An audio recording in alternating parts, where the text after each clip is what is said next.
राजकीय महाविद्यालय रायपुर के BA पाठ प्रथम इतिहास के सभी विद्यार्थियों का एक बार फिर राजकीय महाविद्यालय रायपुर के YouTube चैनल में हार्दिक स्वागत। पिछली कक्षा में हमने पढ़ा था पुरातात्विक स्रोत, भारतीय इतिहास के पुरातात्विक स्रोत। इस कक्षा में हम पढ़ेंगे भारतीय इतिहास के साहित्यिक स्रोत।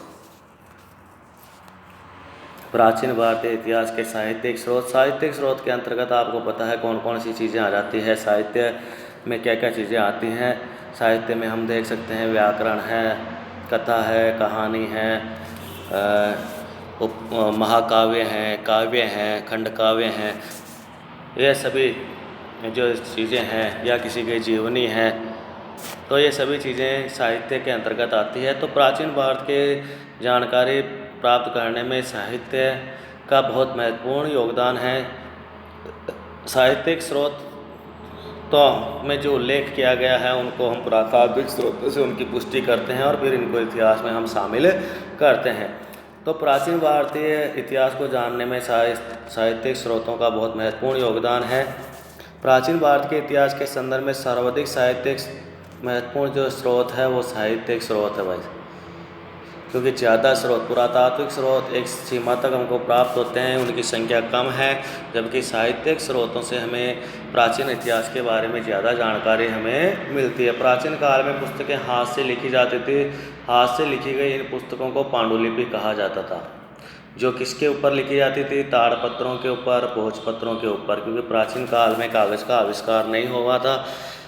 तो ज़्यादातर जो पुस्तकें हैं वो ताड़पत्रों पे या भोजपत्रों पे लिखी जाती है।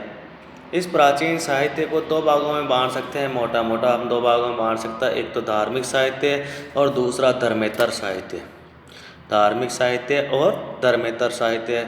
एक तो धार्मिक साहित्य जिसमें धर्म से संबंधित जो साहित्य हैं उनसे भी हमें उस प्राचीन काल के बारे में, जिस समय उनकी रचना हुई है उस समय के इतिहास, कला, संस्कृति के बारे में जानकारी मिलती है। इसके अलावा धार्मिक साहित्य के अलावा दूसरा है लौकिक साहित्य, जिसमें व्याकरण ग्रंथ है, कहानियाँ हैं, एक तरह से महाकाव्य है, काव्य है, नाटक है।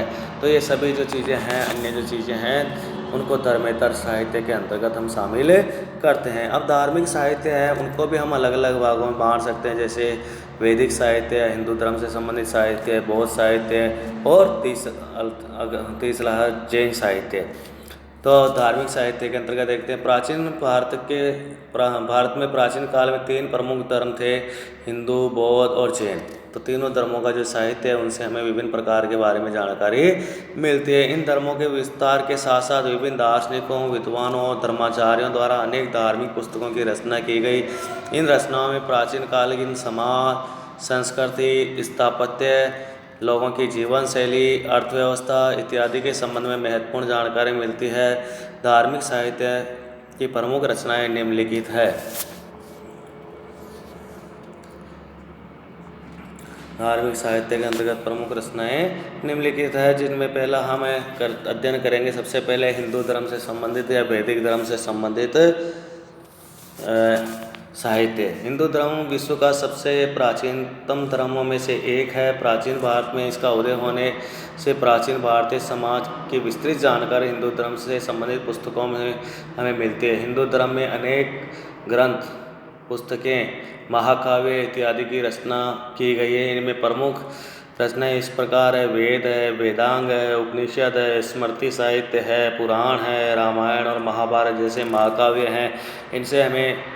इनमें सबसे जो प्राचीन है ऋग्वेद है। वेदों में सबसे प्राचीन ऋग्वेद है। इन धार्मिक ग्रंथों से प्राचीन भारत की राज व्यवस्था, धर्म, संस्कृति, सामाजिक व्यवस्था की विस्तृत जानकारी हमको मिलती है।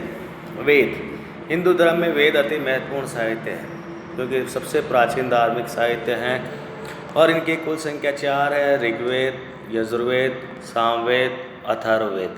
तो वेदों की संख्या कुल 4 हो गई। ऋग्वेद विश्व के सबसे प्राचीन पुस्तकों में से एक है। इसकी रचना लगभग 1500 ईसा पूर्व से लेकर 1000 ईसा पूर्व के बीच में मानी गई है कि 1500 ईसा पूर्व से 1000 ईसा पूर्व में लिखा गया होगा, जबकि यजुर्वेद जो है वो ऋग्वेद के बाद में लिखा गया है, जो गद्य और पद्य दोनों में लिखा गया है।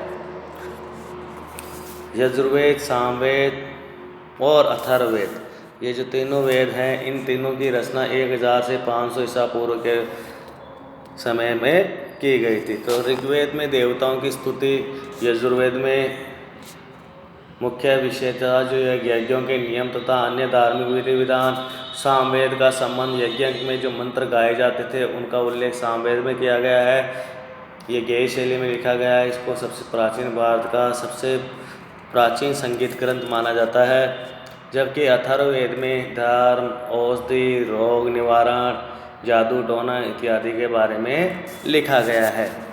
वेदों को जो विस्तार से और अच्छे से समझने के लिए ब्राह्मण ग्रंथों की रचना की गई। तो दूसरा महत्वपूर्ण जो साहित्य है वो ब्राह्मण साहित्य है। ब्राह्मणों को वेदों के साथ संलग्न किया गया है। ब्राह्मण वेदों का ही भाग है। प्रत्येक वेद के अलग अलग ब्राह्मण है, ग्रंथ है।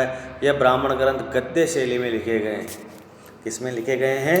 गद्य शैली में। जबकि वेद है ना वो पद्य शैली में लिखे गए हैं। तो वेदों को समझने के लिए ब्राह्मण ग्रंथों की रचना की गई है। इसमें विभिन्न विधि विधानों, कर्मकांडों का विस्तार से वर्णन है। ब्राह्मणों में वेदों का सार सरल शब्दों में दिया गया है। वेदों को समझने के लिए ब्राह्मणों का अध्ययन जरूरी है। तो जो वेदों का जो सार है वो किन में दिया गया है? ब्राह्मण ग्रंथों में। इन ब्राह्मण ग्रंथों की रचना विभिन्न ऋषियों द्वारा की गई। ऐत्रेय, शतपथ ब्राह्मण ग्रंथों के उदाहरण है। ऐत्रेय ब्राह्मण ग्रंथ, शतपथ ब्राह्मण ग्रंथ। तो ये ब्राह्मण ग्रंथों के उदाहरण हैं। ब्राह्मण ग्रंथों के बाद जिन ग्रंथों का नाम आता है उन्हें कहते हैं आरण्यक। अरण्य शब्द से बना है जिसका अर्थ होता है वन।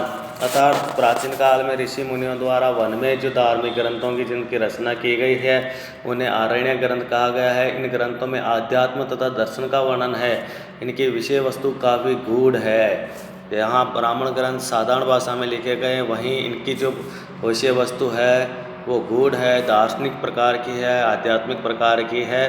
जबकि ब्राह्मण ग्रंथ कर्मकांड प्रधान थे, जबकि यह आरण्य ग्रंथ दार्शनिक और आध्यात्म प्रधान ग्रंथ है। आरण्य की रचना ग्रंथों के बाद हुई।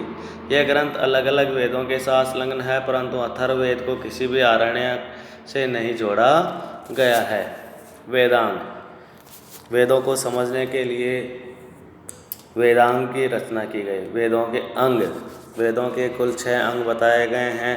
6 अंग कौन कौन से हैं? शिक्षा है, कल्प है, व्याकरण है, निरुक्त है, छंद है और ज्योतिष है। इन 6 को कहते हैं वेदांग। क्या कहते हैं? वेदांग। तो इनसे भी हमें प्राचीन काल के बारे में बहुत सारी जानकारी प्राप्त होती है। वेदांग के बाद है उपनिषद, जिन्हें वेदांत भी कहा जाता है। ध्यान रखना, वो वेदांग थे, ये वेदांत है। क्योंकि ये वेदों के अंतिम समय में, वैदिक साहित्य के अंतिम समय में लिखे गए, इसलिए इन्हें वेदांत भी कहा जाता है। और इनकी जो विषय वस्तु है वो भी दार्शनिक है।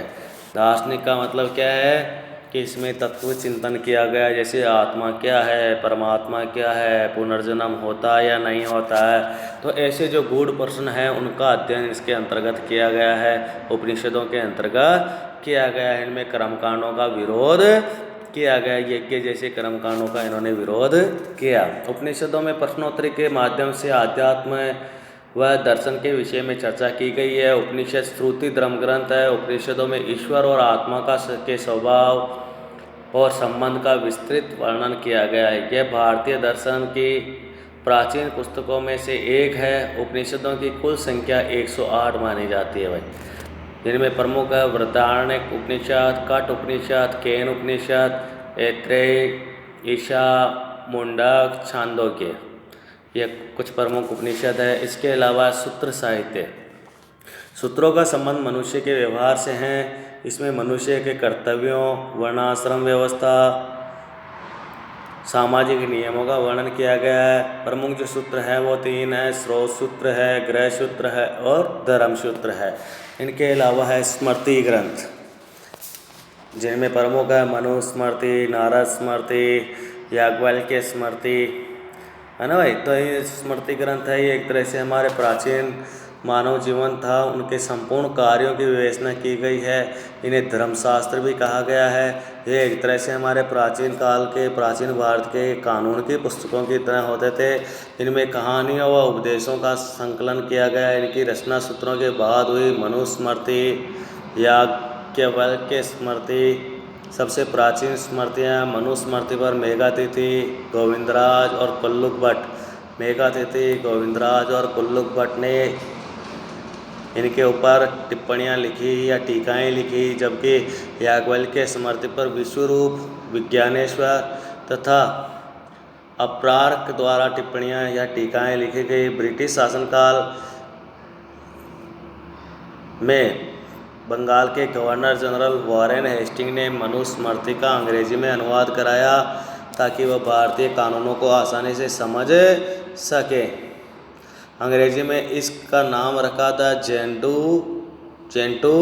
कोड, मतलब हिंदू कोड, एक तरह से हिंदुओं का कानून रखा गया।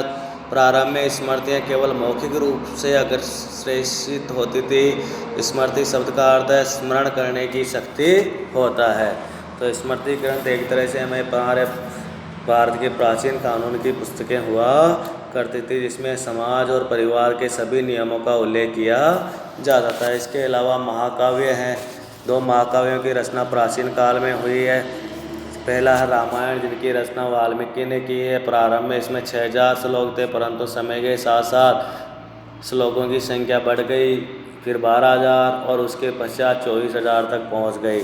अभी जो रामायण है उनमें श्लोकों की संख्या 24000 है। रामायण को चतुर्विंशति सहस्त्री संहिता भी कहा जाता है। रामायण में कुल 7 कांड है। बालकांड है, अयोध्याकांड है, अरण्यकांड है, किष्किंधा कांड है, सुंदरकांड है, युद्धकांड है तथा उत्तरकांड है। महाभारत विश्व के सबसे बड़े महाकाव्यों में से एक है। इनकी रचना महर्षि वेदव्यास ने की है। यह एक काव्य ग्रंथ है। इसमें पंचम वेद भी कहा जाता है। तो महाभारत को क्या कहते हैं? पंचम वेद। इसकी रचना किसने की? वेदव्यास जी ने। यह प्रसिद्ध यूनानी ग्रंथ इलियड और ओडिसी की तुलना में काफ़ी बड़ा है। रचना का समय, इसकी जो श्लोकों की संख्या थी 8800 थी, इसलिए इस समय इसको जय संहिता कहा जाता था। कालांतर में इनके श्लोकों की संख्या 24000 हो गई, जिस कारण इसको भारत कहा गया।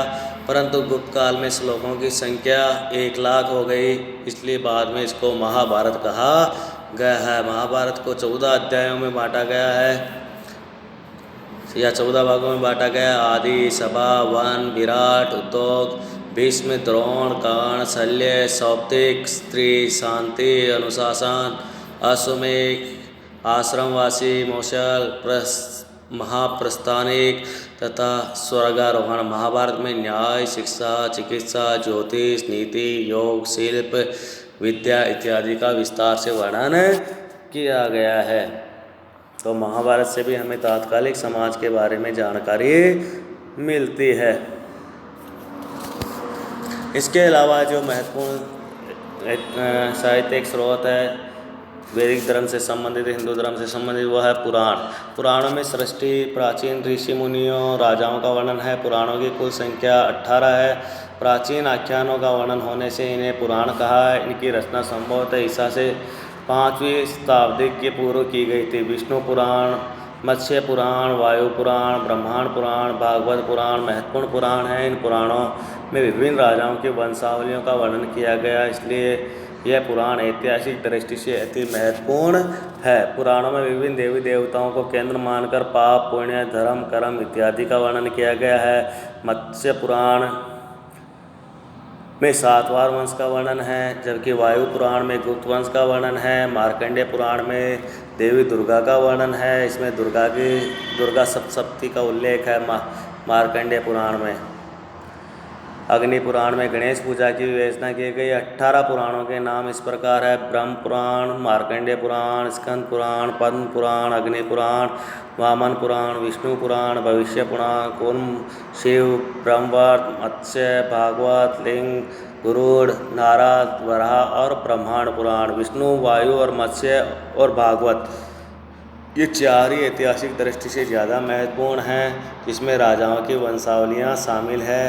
इन संक्षिप्त वंशावलियों से प्राचीन भारत के विभिन्न राजाओं व उनके कार्यकाल के संबंध में जानकारी मिलती है। इस प्रकार पुराणों से भी हमें प्राचीन भारतीय इतिहास के बारे में काफ़ी सारी जानकारी प्राप्त होती है। तो इसी के साथ आज का हमारा अध्ययन का विषय समाप्त होता है। अगले जो कक्षा है उसमें हम बौद्ध साहित्य, जैन साहित्य और अन्य साहित्यिक स्रोतों का अध्ययन करेंगे।